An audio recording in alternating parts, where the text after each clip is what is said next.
So mga bossing, magpapalit pala tayo dito ng clutch lining. Yan, Euro, no?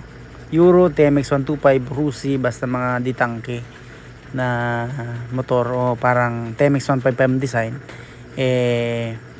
pareho lang yung procedure nila. May konting kakaiba lang, no? So una natin gagawin, ilagyan muna natin yung oil yung mga clutch lining para iwas sa sunog agad, no? So madalas kasi yung iba diretso install lang, so hindi na nilalagyan ng oil, so nasusunog agad. So mga ilang buwan lang slide na naman ulit yung clutch lining. So fast forward ko muna mga bossing. So galing talaga natin nalagyan ng oil yan mga boss, no? Para iwas doble sa gastos, no? So ito i-assemble na natin. So una, lining, no? Clutch lining, and then plate. So kung saan yung matalas, so yun sa ibabaw, no? Kapay nyo lang doon. So palit-palit lang yung mga boss, no? Clutch lining, plate, clutch lining, plate. So fast forward ko na ulit, no? Tingnan nyo na lang. So pag nagpalit ng clutch lining mga boss, check din natin yung clutch hub kung hindi malalim yung kain, no? So ganito. So nalagyan natin lahat. Then yan, salpak lang natin. So sa ibang mga motor, no, may timing pa yan, pero ito, so plug and play lang, salpak lang siya. So diretso na tayo sa kanyang engine. So paano natin a-assemblein? Pinunas-punasan ko lang mga boss kasi hindi naman masyadong marumi. So unahin nga natin mga bossing ay clutch housing. So isisintro lang natin sa kanal, ano? So nasintro na natin. Sunod natin yung malaking washer, makapal. So yan mga boss, no? So lagay lang natin yan dyan. Next natin yung kanyang pinion gear, no? Kasi mahirapan tayo mamaya, no? Pag natakpan na yan. So wala namang baliktaran dyan, pwede kabila, pwede naman kabila. Salpak lang natin yan doon sa kabilang side. Gilawin lang natin yung oil pump gear tsaka yung clutch housing para sumakto yung gear. Yun, ganun lang ka-easy mga boss. Sunod natin itong inassemble natin na clutch lining, clutch hub tsaka mga clutch plate. So yan, sa pag-install nyan, ikot-ikutin nyo lang. Hawakan nyo yung apat na pa o dalawang pa. Yun, ikot-ikutin nyo lang. Tapos meron dyang isang may kanal, no mga boss. So sa original nilalagay dyan sa may kanal, no, na nakalutang. Pero pwede naman yan kahit hindi mo na ilagay dyan. Wala namang problema yan, wala namang effect yan. And then pag Euro, no mga boss, Euro, daan nyo ha, Euro, daan hari, circlip yung gamit nyan dito sa lock sa may clutch housing banda, no? Circlip yun. So in-install natin mga bossing. So yung sa iba kasi, no, TMX 155 Rusi, so yan, castle rings, so castle nut yung gamit nila. So yan, siguraduhin lang natin na hindi talaga kakalas, no? Dapat nakasintro sa kanal.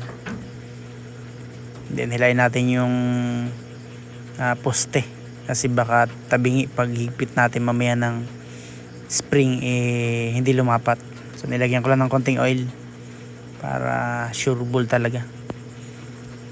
So next na natin yung apat na spring. So wala namang baliktaran sa pag-install mga boss, lagay nyo lang. So apat yan, ano? Tapos yung bolt nyan is apat din, G's. Tapos yung kanyang clutch spring holder ba yung tawag dito. Install nyo lang yung mga bolt mga boss, no?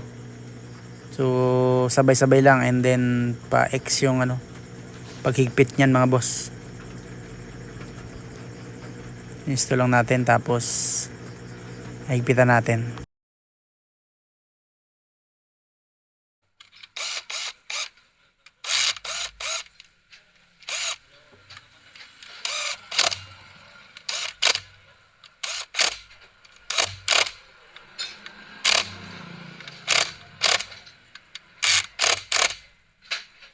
So wag nyo na lang gagayahin mga boss, no, kung hindi pa kayo sanay. So yun nga pala, yung impact na yun is mahina talaga yan. Hindi siya malakas, no. Tapos di nga makatanggal ng tornilyo, kaya dinobol higpit ko pa siya mga boss.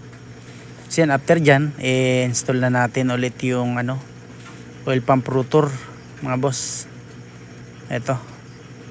So may tinatanggal lang akong dumi. So dito yung pwesto niyan mga boss, no. Tapos yung niyan is washer, tapos castle nut.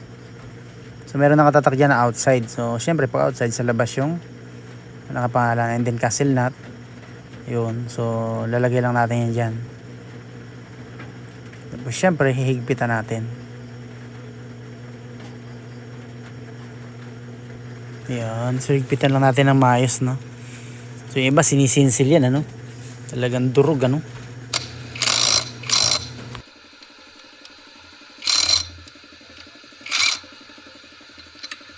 Sunod natin tong cover. Yan. So may gasket yan mga boss sa likod, no. Hindi ko na tinanggal dahil hindi naman napunit. Then may 3 screw yan mga boss. Higpitan lang natin ng maayos. So ito muna palang bearing yung inuna ko. So dito check din natin yan kung may alog, no. Bearing dito, tapos yan, ganyan pwesto yan. Tuser ng clutch mga boss. Yan yung mahaba doon sa may loob. Yun. Tapos lagyan na natin yung screw. Yan, lagay na natin. Tapos wag nyo talagang i-impakin yan mga boss, dahil baka hindi na matanggal yan. Kaya sa susunod kailangan ng basagin yan, Yan, ipitan lang natin, kamay lang, hindi na makakalas yan. Then after yan, syempre wala na tayong isasalpak yan, okay na yan. Cover na lang mga boss. Pag install pala yan mga boss, unahin natin dito sa may kickstarter.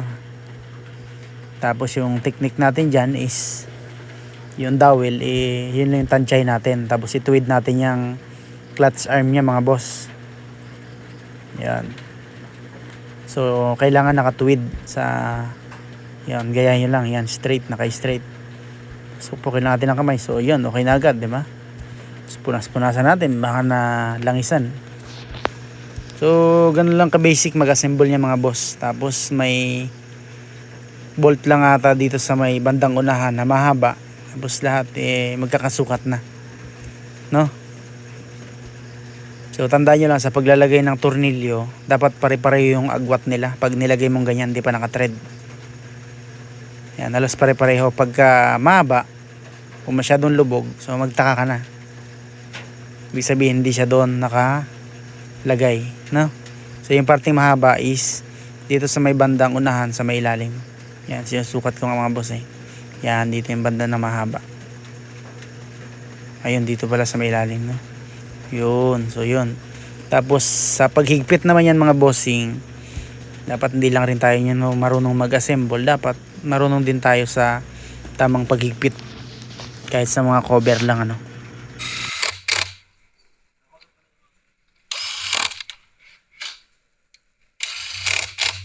Kung makikita nyo mga bossing is cross or X ako maghigpit para lumapat mo na yung 4 na side bago ko hihigpitan pa ikot, no?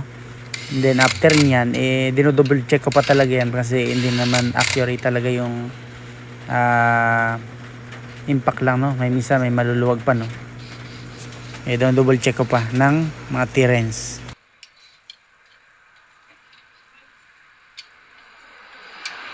Ito nga pala yung pinalitan natin clutch lining mga bossing. So baka pwede pa subscribe naman mga boss. Maraming salamat sa inyong panonood.